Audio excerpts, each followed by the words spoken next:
اعوذ باللہ من الشیطان الرجیم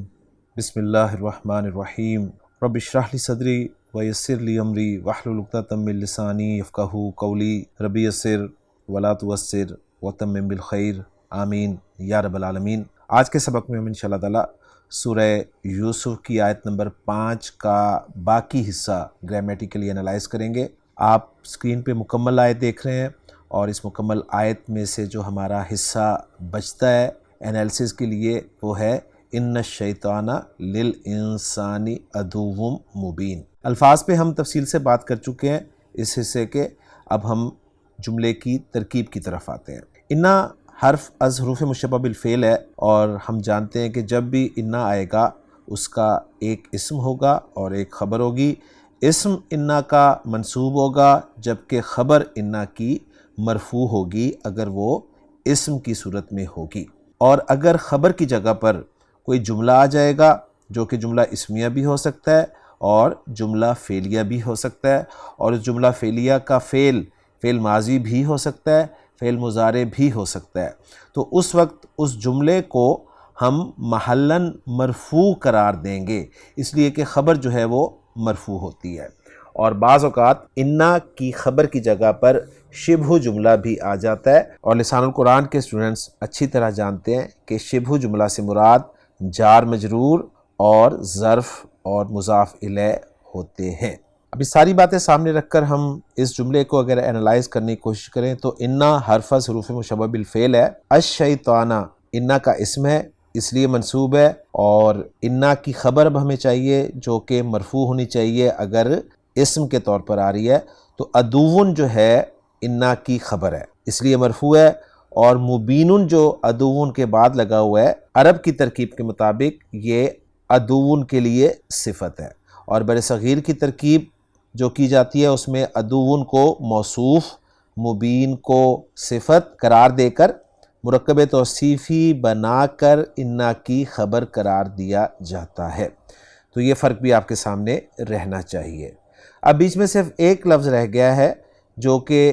ہمیں ایک نظر آ رہا ہے لیکن یہ دو الفاظ کا مجموعہ ہے، للانسانی۔ تو للانسانی جو ہے یہ جار مجرور کا مجموعہ ہے، اور جار مجرور ہم جانتے ہیں کہ عربی عبارت میں 8 چیزوں میں سے کسی نہ کسی ایک کے متعلق ہوتے ہیں۔ اب یہ کس کے متعلق ہے اس کے بارے میں ایک رائے تو یہ ہے کہ یہ عدوٌ کے متعلق ہے، محمود صافی صاحب نے یہ بھی ذکر کیا ہے، اور دوسری رائے جو محمود صافی صاحب نے بیان کی ہے اس للانسانی یعنی جار مجرور کے متعلق وہ یہ ہے کہ اس کو انہوں نے حال بنایا ہے، کس کے لیے؟ عدو کے لیے۔ اب اسٹوڈنٹس اکثر کنفیوز ہوتے ہیں یہاں پر کہ حال، پہلی بات تو یہ کہ مقدم تو انہیں سمجھ میں آ جاتا ہے کہ مقدم کیا گیا ہے اس کو جملے کی خوبصورتی کے لیے یا جملے میں وہ جو ایک وزن ہے اس کو قائم رکھنے کے لیے، لیکن جو بات سمجھ نہیں آتی عام طور پر اسٹوڈنٹس کو وہ یہ ہوتی ہے، وہ کہتے ہیں کہ حال کیسے بنا؟ اس لیے کہ ہم نے پڑھا ہے کہ ذوالحال جو ہے وہ معرفہ ہوتا ہے اور حال نکرہ ہوتا ہے، تو عدوٌ یہاں پر نکرہ ہے اور اس کے لیے جو حال بنایا جا رہا ہے جار مجرور کو، ظاہر بات ہے وہ جار مجرور اٹ سیلف تو حال نہیں ہے، وہ کسی نہ کسی کے متعلق ہو کر حال بنے گا نا، یعنی اصل حال جو ہے صیغہ صفت کوئی بھی وہ محذوف ہوگا، اس کے متعلق اس جار مجرور کو قرار دیا جائے گا، اور پھر وہ صیغہ صفت اپنے فاعل اور اپنے متعلق سے مل کر شبہ جملہ ہو کر حال بن جائے گا عدوٌ کے لیے۔ تو اس چیز کو سمجھ لیجئے اچھی طرح۔ دیکھیے یہاں پر عدوٌ، مبین اور للانسانی، اگر اس کو میں مبین کے بعد رکھوں تو عدوٌ کی 2 صفات بنتی ہیں، ایک صفت بنتی ہے مبین کہ وہ دشمن ایسا دشمن ہے جو کھلا ہے، اور ایک صفت بنتی ہے للانسانی یعنی ایسا دشمن جو انسان کے لیے ہے یا انسان کا ہے۔ اصل میں یہ للانسانی عدوٌ کے لیے صفت تھا، آپ نے جب اس کو مقدم کر دیا تو اب آپ اس کو صفت نہیں کہہ سکتے عدوٌ کے لیے، اس لیے کہ صفت موصوف پر مقدم نہیں ہوگی اور اب اس کو حال قرار دیا جائے گا۔ یہ پوائنٹ اچھی طرح سمجھ لیں، یعنی حال کو ذوالحال پر مقدم قرار دینے کی ایک وجہ یہ ہوتی ہے کہ ذوالحال نکرہ ہوتا ہے، اگر ذوالحال آپ کا نکرہ ہو تو حال کو ذوالحال پر مقدم کر دیا جاتا ہے۔ تو اصل میں تو یہ صفت تھا، اگر اپنی جگہ پر رہتا تو یہ صفت ہی قرار دیا جاتا، لیکن جب ہم اس کی جگہ بدل دیں گے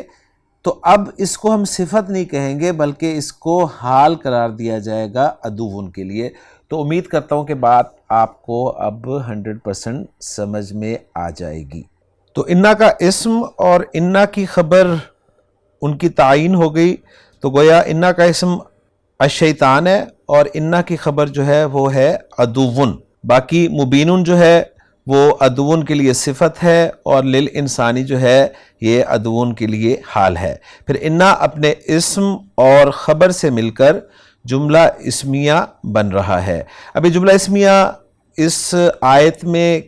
کیا رول پلے کرے گا، اس پہ انشاءاللہ تعالی ہم جملوں کا اعراب دیکھیں گے جب محمود صافی صاحب کی کاوش کے ذریعے، تو ہمارے سامنے بات انشاءاللہ تعالی 100% کلیئر ہو جائے گی۔ تو الحمدللہ جی ہماری آیت یہاں پر مکمل ہو گئی ہے۔ اب ہم سب سے پہلے دیکھتے ہیں جی جملوں کا اعراب، اور پھر اس کے بعد اس آیت کا اتھینٹک ترجمہ دیکھیں گے عبدالسلام صاحب کی گئی کاوش کے ذریعے سے۔ جیسا کہ آپ سکرین پہ لکھا ہوا دیکھ رہے ہیں کہ محمود صافی صاحب بتا رہے ہیں سب سے پہلے تو مصدر موول کے بارے میں کہ وہ جو مصدر موول تھا این یقیدو، یعنی فا یقیدو اصل میں کیا تھا، فا تو سببیہ تھا نا، اور فا سببیہ ہمیں بتایا گیا ہے کہ یہ حرف عطفی ہوتا ہے، تو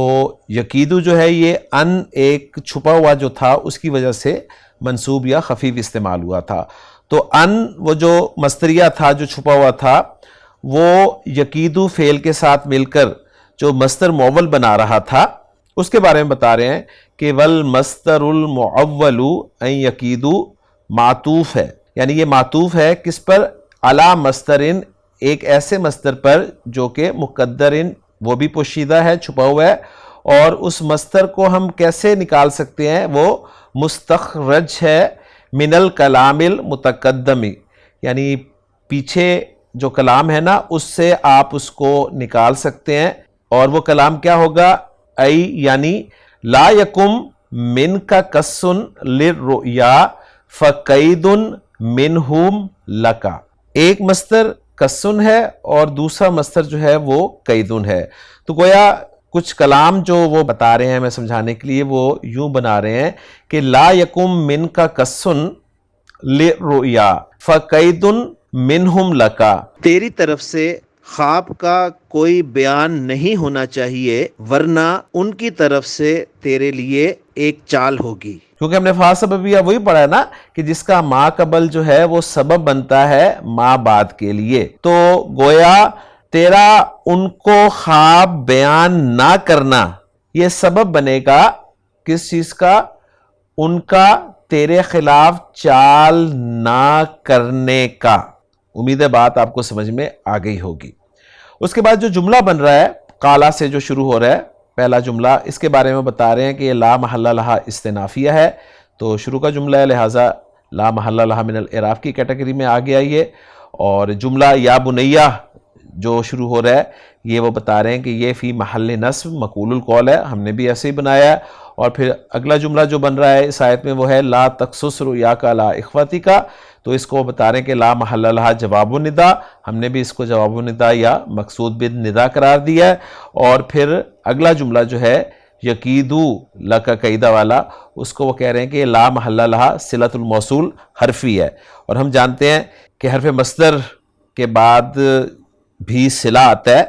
اور اس کو صلۃ الموصول حرفی کہا جاتا ہے، تو بالکل یہ صلۃ الموصول حرفی ہے ان المضمر یعنی جو ان چھپا ہوا ہے اس کے لیے،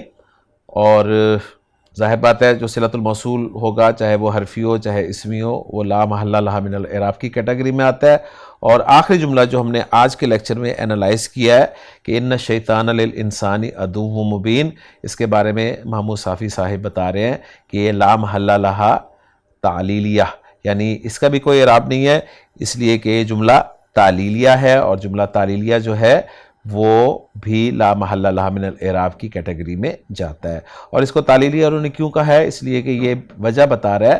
کہ شیطان جو ہے انسان کا کھلا دشمن ہے، یعنی